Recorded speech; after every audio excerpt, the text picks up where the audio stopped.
Hello guys and welcome back to best കാപ്പിക്സ്. നമുക്കറിയാം മാരുതി സുസുക്കിയുടെ പുതിയ 4th ജനറേഷൻ സ്വിഫ്റ്റ് നമ്മുടെ ഇന്ത്യയിൽ ഇപ്പോൾ പെൻഡിങ് ആയി നിൽക്കുകയാണ്. ആൻഡ് ആ വണ്ടി കുറച്ച് കാലം മുന്നേ അവർ കോൺസെപ്റ്റ് മോഡൽ എന്ന രീതിയിൽ, അതായത് ഓൾമോസ്റ്റ് പ്രൊഡക്ഷൻ സ്പെക്ക് ആയിട്ട് തന്നെ നമുക്ക് കാണിച്ചു തന്നിട്ടുണ്ടായിരുന്നു. ഇന്ത്യയിലല്ല, അത് ഒരു ഓട്ടോ ഷോയിലാണ് കാണിച്ചത്. എന്നാൽ പോലും ഇപ്പോൾ ഫൈനലി സുസുക്കിയുടെ ഹോം മാർക്കറ്റായ ജപ്പാനിൽ അവർ ഈ ഒരു വാഹനം ലോഞ്ച് ചെയ്തിരിക്കുകയാണ്, പുതിയ ജനറേഷൻ സ്വിഫ്റ്റ്. ഇതിൻ്റെ പ്രൊഡക്ഷനും അതുപോലെ സെയിൽസും ഒക്കെ തന്നെ അവിടെ സ്റ്റാർട്ട് ചെയ്തിട്ടുണ്ട്. ഇപ്പോൾ നിങ്ങൾ കണ്ടുകൊണ്ടിരിക്കുന്നത് അങ്ങ് ജപ്പാനിൽ നിന്നുള്ള ഈ വണ്ടിയുടെ ഇമേജസ് ആണ്. ആക്ച്വലി നമ്മൾ ഈ വീഡിയോയിൽ കാണിക്കാൻ പോകുന്നു ഈ വണ്ടിയുടെ ജപ്പാനിൽ നിന്നുള്ള ഇമേജസ് തന്നെയായിരിക്കും. കാരണം ഇത്രയും കാലം ഇതിൻ്റെ കോൺസെപ്റ്റ് ഇമേജ്, കോൺസെപ്റ്റ് ഫോം അങ്ങനെയൊക്കെ പറഞ്ഞിട്ടാണല്ലോ ഒരു വണ്ടി കാണിച്ചായിരുന്നത്. പക്ഷേ എന്തായാലും ഇത് അങ്ങനെയല്ല, ഇത് റിയൽ ലൈഫ് ശരിക്കുള്ള പ്രൊഡക്ഷൻ സ്പെക്ക് വണ്ടി തന്നെയാണ്. ആൻഡ് ഇത് കാണുന്ന സമയത്ത് നമുക്ക് മനസ്സിലാക്കാൻ പറ്റും അവർ കാണിച്ച ഒരു മോഡലായിട്ട് വളരെ സിമിലർ ആയിട്ട് തന്നെയാണ് ഈ വാഹനത്തിൻ്റെ ഡിസൈനൊക്കെ തന്നെ വന്നിരിക്കുന്നത്. അതിപ്പോൾ ഫ്രണ്ടിലാണെങ്കിലും സൈഡിലാണെങ്കിലും എല്ലാം അതുപോലെ തന്നെയാണ്. ഞാൻ എപ്പോഴും പറയാറുള്ളതാണ്, കൂടുതലും നമ്മുടെ 3rd ജെൻ സ്വിഫ്റ്റ് പോലൊക്കെ തന്നെയാണ് ഈ വണ്ടി കാണാനിരിക്കുന്നത്. പിന്നെ ചെറിയ കുറച്ച് വ്യത്യാസങ്ങളൊക്കെ അവർ വരുത്തിയിട്ടുണ്ട് എന്ന് മാത്രം. അതായത് 1st gen two 2nd gen വരുമ്പോൾ ഉണ്ടായിരുന്ന വ്യത്യാസം അത് തന്നെയാണ് 3rd to 4th വരുമ്പോഴും ചെയ്തിരിക്കുന്നത്. 2nd to 3rd ആയിരുന്നു നമുക്ക് സ്വിഫ്റ്റിൻ്റെ ഡിസൈൻ്റെ കാര്യത്തിൽ ഏറ്റവും വലിയ വ്യത്യാസം കാണാൻ സാധിച്ചത്. കാരണം അതവിടെ പ്ലാറ്റ്ഫോം കംപ്ലീറ്റ് എല്ലാ സാധനങ്ങളും മാറി. പക്ഷേ എന്തായാലും ഇവിടെ ഇപ്പോൾ പ്ലാറ്റ്ഫോമും കാര്യങ്ങളും ഒന്നും തന്നെ മാറിയിട്ടില്ല. ഹാർടെക് പ്ലാറ്റ്ഫോമിൽ തന്നെയാണ് ഈ ഒരു വാഹനം വരാൻ പോകുന്നത്. പിന്നെ ആകെ ഒരു വ്യത്യാസം പറയാൻ പറ്റുന്നത് ഇതിൻ്റെ സൈഡിലത്തെ ഡോർ ഹാൻഡിൽസ് മാറിയിട്ട് നമുക്കിപ്പോൾ ബാക്കിലുണ്ടായിരുന്ന ആ സി പില്ലറിലുണ്ടായിരുന്ന നമുക്ക് ഡോറിൽ തന്നെ ആക്കി കിട്ടിയിട്ടുണ്ട്. പിന്നെ അലോയ് വീൽസ് തീർച്ചയായും മാറും. ഈ സെയിം ഡിസൈൻ തന്നെ ഇന്ത്യയിലേക്ക് വരുമെന്ന് എനിക്ക് വലിയ ഉറപ്പൊന്നുമില്ല. പക്ഷേ എന്നാലും ഇത് 16 ഇഞ്ച് വീൽസ് ആണ്. ആൻഡ് ഇത് കാണാൻ അത്യാവശ്യം രസമുണ്ട്. ഇത് വരെയായിരുന്നു നല്ലതായിരുന്നു, സ്വിഫ്റ്റിന് അത്യാവശ്യം ചേരുന്നുണ്ട്.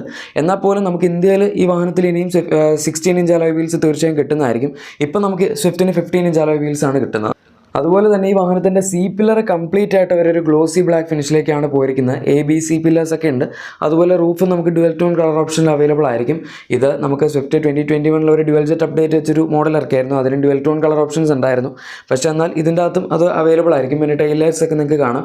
ബാക്കിൽ മെയിനായിട്ട് നമുക്ക് ഈ ഒരു ടെയിൽ ലൈറ്റ്സിൻ്റെ ഡിസൈനിലൊക്കെയാണ് വ്യത്യാസം വന്നിരിക്കുന്നത്. ഇത് പഴയതിനൊക്കെ കുറച്ചും കൂടെ ഒരു സ്ലിക്ക് ആയിട്ടുള്ള ടെയിൽ ലാംപ്സ് എന്ന് പറയും. അതുപോലെ തന്നെ ഇതിൻ്റെ അകത്ത് മൊത്തത്തിലൊരു സ്മോക്ഡ് അല്ലെങ്കിൽ ഒരു ബ്ലാക്ക് ഫിനിഷ് അകത്ത് കൊടുത്തിട്ടുണ്ട്. ആ LED ലൈറ്റിംഗ് സെറ്റപ്പാണ് നമുക്ക് എക്സ്പോസ്ഡ് ആയിട്ട് നിൽക്കുന്നത്. എന്തായാലും മൊത്തത്തിലുള്ള ഡിസൈൻ നോക്കുകയാണെങ്കിൽ എനിക്ക് അങ്ങനെ കുറ്റം പറയത്തക്ക രീതിയിലുള്ള പ്രത്യേകിച്ചൊന്നും തോന്നിയില്ല.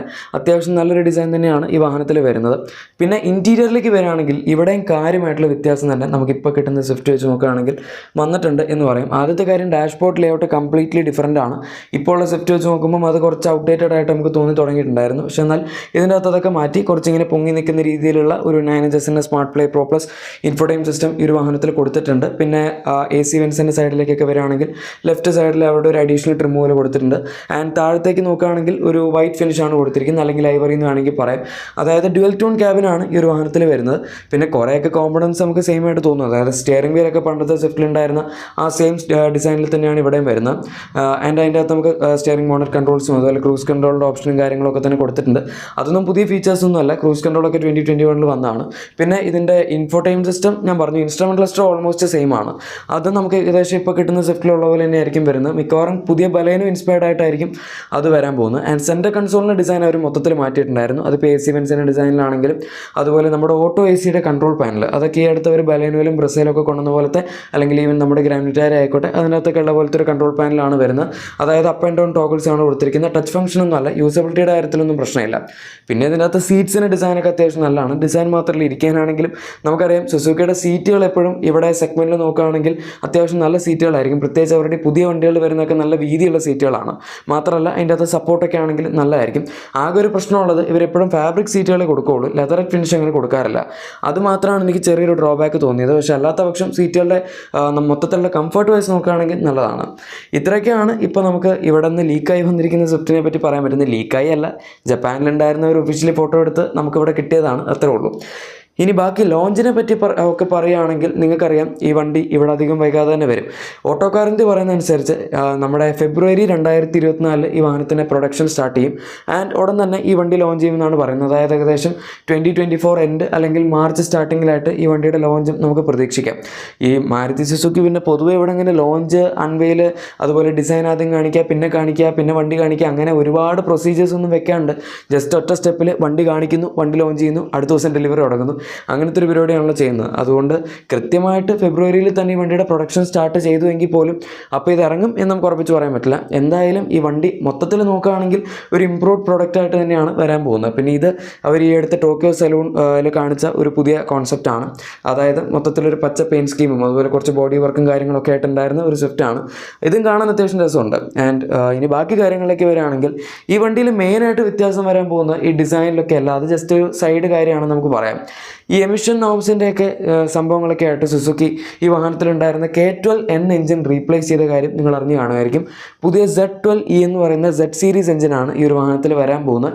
ആൻഡ് അതിൻ്റെ ഒരു പ്രത്യേകത, ഇത് 3 സിലിണ്ടർ എഞ്ചിനാണ്. നമുക്കറിയാം K12N എന്ന് പറയുന്ന 4 സിലിണ്ടർ എഞ്ചിനായിരുന്നു. ആൻഡ് അത് ഭയങ്കര സ്മൂത്ത് ആയിട്ടുള്ളൊരു എഞ്ചിനാണ്. നമുക്കിപ്പം ഈവൻ ആ സെഗ്മെൻറ്റിൽ നോക്കുകയാണെങ്കിൽ അത്രയും സ്മൂത്ത് ആയിട്ടുള്ള എഞ്ചിൻസ് വേറെ ഇല്ല എന്ന് പറയും. പിന്നെ കമ്പയർ ചെയ്യാൻ പറ്റുന്ന ഹ്യുണ്ടായുടെ 1.2 ലിറ്റർ എഞ്ചിൻസ് വെച്ചാണ്. എന്നാൽ പോലും ഇത് വരാൻ തുടങ്ങിയ കാലം മുതൽ തന്നെ, പണ്ടൊക്കെ G13BB എഞ്ചിനായിരുന്നു സ്വിഫ്റ്റ് Gen 1 ഉണ്ടായിരുന്നു. പക്ഷേ അത് ഫസ്റ്റ് ജെൻ്റെ തന്നെ അവസാന കാലമൊക്കെ ആയപ്പോഴേക്കും K12N ആയിട്ട് റീപ്ലേസ് ആയിരുന്നു. അത് കഴിഞ്ഞ് പിന്നെ സെക്കൻഡ് ജെൻ വന്നപ്പോഴേക്കും അതിൻ്റെ K12ൻ്റെ തന്നെ പുതിയ ജനറേഷനായി. ആൻഡ് തേർഡ് ജെൻ സ്വിഫ്റ്റ് വന്നപ്പോൾ K12M എഞ്ചിനായി നമുക്ക് കിട്ടിയത്. ആൻഡ് അതിൻ്റെ തന്നെ ഏറ്റവും ലേറ്റസ്റ്റ് ആയിട്ടുള്ള ഡ്യുവൽ ജെറ്റ് എഞ്ചിൻ K12N സീരീസിലുണ്ടായിരുന്ന എഞ്ചിനായിരുന്നു നമുക്ക് ലാസ്റ്റ് കിട്ടിക്കൊണ്ടിരുന്നത്. ഈ ഡ്യുവൽ ജെറ്റ് ആക്കിയെന്ന് പറഞ്ഞാൽ ഡ്യുവൽ ഇഞ്ചക്ടർ പെർസണലിൻ്റെ ടെക്നോളജിയാണ് അവർ ഉപയോഗിച്ച്. അത് ഈ മൈലേജ് കൂട്ടാൻ വേണ്ടിയിട്ടുള്ള കുറച്ച് പരിപാടികളൊക്കെ സുസുക്കി ചെയ്തിട്ട് ഉണ്ടാക്കിയ ഒരു എഞ്ചിനാണ്. ആൻഡ് അതിൽ നിന്ന് അത്യാവശ്യം മൈലേജ് കിട്ടുന്നുണ്ടായിരുന്നു അവർക്ക്. പക്ഷേ എന്നാൽ ഇതിനൊക്കെ പുറമെ ഇപ്പോൾ ഉള്ളതിലും കുറച്ചുകൂടി കൂടുതൽ മൈലേജ് ഉണ്ടാക്കാൻ വേണ്ടിയാണ് അവരിപ്പോൾ ഈ Z സീരീസ് 3 സിലിണ്ടർ എഞ്ചിനിലേക്ക് പോയിരിക്കുന്നത്. ആൻഡ് ഞാൻ സ്റ്റാർട്ടിങ്ങിൽ പറഞ്ഞ പോലെ തന്നെ എമിഷൻസും അതിനൊരു റീസണാണ് എന്ന് നമുക്ക് പറയാം. കൂടുതൽ എമിഷൻസ് സ്ട്രിക്റ്റ് ആയി വരും തോറും കമ്പനികൾക്ക് ഇനിയും 3 സിലിണ്ടർ എഞ്ചിൻസ് കൂടുതൽ പ്രൊമോട്ട് ചെയ്യേണ്ടതായിട്ട് വന്നേക്കാം. നമുക്കറിയാം ഇപ്പോൾ കൂടുതലും കമ്പനികൾ ഉപയോഗിക്കുന്ന ചെറിയ കപ്പാസിറ്റി ഉള്ള ടർബോ പെട്രോൾ എഞ്ചിൻസ് ആണ്. അതിപ്പോൾ ഫോക്സ്വാഗൻ്റെ 1 ലിറ്റർ TSI ആയിക്കോട്ടെ, ഈവൻ മാരുതി സുസുക്കി തന്നെ അവരുടെ പുതിയ 1 ലിറ്റർ K10C ഡ്യുവൽ ജെറ്റ് അതിൻ്റെ ബൂസ്റ്റർ ജെറ്റ് വേർഷൻ, അതായത് ടർബോ ചാർജ് വേർഷൻ ഇവിടെ ഫ്രോങ്സിലൊക്കെ കൊണ്ടുവന്നിട്ടുണ്ടായിരുന്നു. അങ്ങനെ ഇനിയിപ്പോൾ എന്തായാലും ടർബോ ചാർജ് വണ്ടികളുടെ എണ്ണം നന്നായിട്ട് തന്നെ കൂടും. പിന്നെ ഈ Z സീരീസ് എഞ്ചിൻ്റെ സ്പെക്സിലേക്ക് വരികയാണെങ്കിൽ അത് ഇവർ പുറത്തു വിട്ടനുസരിച്ച് പണ്ടത്തെ മോഡലിനേക്കാൾ പവറൊക്കെ കുറവാണ്. പണ്ട് വന്നതിൽ 89 PS 113 Nm ടോർക്ക് ഉണ്ടായിരുന്നു K12N ഡ്യുവൽ ജെറ്റിന്. പക്ഷേ എന്നാൽ ഈ വണ്ടിയിലേക്ക് വരികയാണെങ്കിൽ ജസ്റ്റ് 82 PS പവറും അതുപോലെ തന്നെ 108 Nm ടോർക്കും മാത്രമാണ് ഇത് ജനറേറ്റ് ചെയ്യുന്നത്. ഓൺ പേപ്പർ കുറവാണ്, അതിപ്പോൾ ഒരു സിലിണ്ടർ കുറഞ്ഞതിൻ്റെ വ്യത്യാസം എന്തായാലും നമുക്ക് കാണാൻ പറ്റുമല്ലോ. റിയൽ ലൈഫിൽ എങ്ങനെ ഉണ്ടാവും എന്നുള്ളത് കണ്ടറിയേണ്ടി വരും. ഇതുവരെ കിട്ടിയിരിക്കുന്ന സ്പെക്കുലേഷൻസ് ഒക്കെ വെച്ച് പറയുകയാണെങ്കിൽ പണ്ടത്തെ K12 എഞ്ചിന് കുറച്ചും കൂടി ഒരു ഹയർ റവിങ് നേച്ചർ ആയിരുന്നു ഉണ്ടായിരുന്നത്. അതായത് അത് പെട്ടെന്ന് റബൊക്കെ കയറി പോകും. ആൻഡ് അതിന് എല്ലാ റേഞ്ചിലും അത്യാവശ്യം പെർഫോമൻസ് ഉണ്ടായിരുന്നു. മിഡ് റേഞ്ച് കുറച്ച് വീക്കായിരുന്നെങ്കിലും ലോ എൻഡും അതുപോലെ തന്നെ ഒരു 5000 RPM 4000 RPM അതൊക്കെ കഴിഞ്ഞിട്ടുള്ള പെർഫോമൻസ് ഒക്കെ നോക്കുകയാണെങ്കിൽ വണ്ടി നന്നായിട്ട് വലിച്ചിരുന്ന ഒരു എഞ്ചിനാണ് ആ K12 സീരീസിലുണ്ടായിരുന്ന എഞ്ചിൻ. പക്ഷേ ഈ എഞ്ചിൻ അവർ പറയുന്നത് വെച്ച് നോക്കുകയാണെങ്കിൽ മിഡ് റേഞ്ചിൽ കുറച്ചും കൂടെ പെർഫോമൻസ് ഫോക്കസ് ചെയ്തിട്ടാണ് ഉണ്ടാക്കുന്നതെന്നാണ് പറയുന്നത്.